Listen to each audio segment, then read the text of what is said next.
How to find motivation after ego death. There comes a moment, not loud, not violent, but quiet, like the sound of something ancient collapsing inside you. You look in the mirror and don't recognize the person staring back. The identity you once clung to, the titles, the roles, the pride, all of it has dissolved into ash. That is ego death. And in the aftermath, most people panic. They scramble to rebuild their old self, chasing pleasure, validation, applause, like a beggar returning to a burned-down house, trying to light warmth with ashes. But not us. We do not mourn the death of ego. We bury it with ceremony, and we rise from the grave as something stronger, something forged, not decorated. The first truth: you do not need motivation, you need meaning. After ego dies, the world no longer praises you. No one claps when you wake up early. No one sees the war you're fighting within. This is where most break. They say, "What's the point?" But we've learned, if your actions depend on recognition, you were never doing them from strength, but from slavery. Marcus Aurelius said, "It is not death that a man should fear, but he should fear never beginning to live." And living, truly living, only begins when the illusion of ego is gone. We no longer chase attention, we chase alignment with our principles, our discipline, our inner fortress. When applause dies, meaning begins. The second truth: you are no one, and that is power. What people fear most after ego death is becoming a nobody. But here's the secret the wise have always known: being no one means you are now free.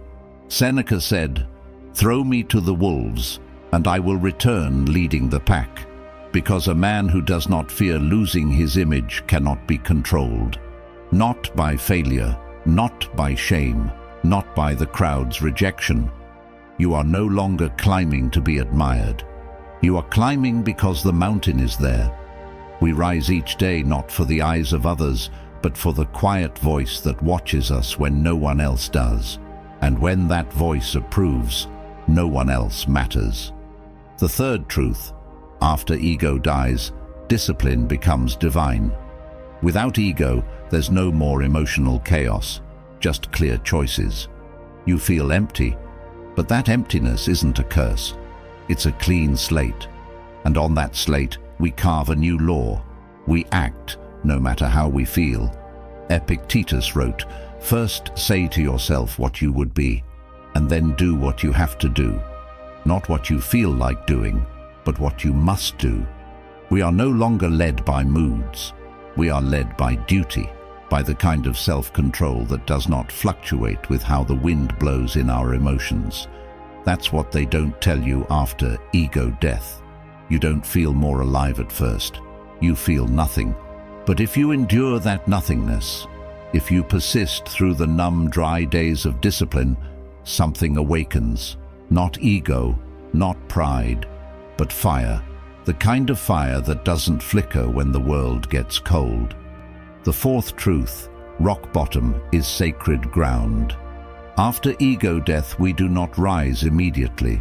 We fall deeper first, into silence, into loneliness, into the haunting question, what now?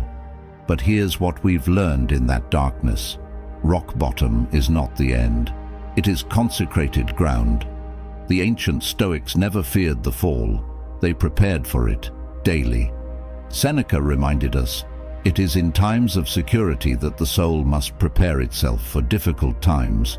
So when the collapse comes, when your identity is shattered and nothing familiar remains, you don't collapse with it. You observe, you reflect, you strip everything down to its core. And there, in the ashes, you meet the one person who will never abandon you, your inner command. This is where true philosophy begins, not in libraries, not in temples, but in the raw silence of a man with nothing left to prove. We do not curse the fall anymore, we honor it. Because from that sacred ruin, we rise with something the old self never had: clarity. not on what we are, but on who we choose to become. That's why we never fear starting again, because now we don't build with ego, we build with eternity in mind. If you've reached the point where ego has died, don't rush to rebuild what broke. Build something unshakable instead. Because this is not the end of your path. It's the first time you're walking it awake. Subscribe for more truths they won't speak in the light. And until next time, stay silent, stay sharp. And remember, motivation fades, but self-mastery survives every death.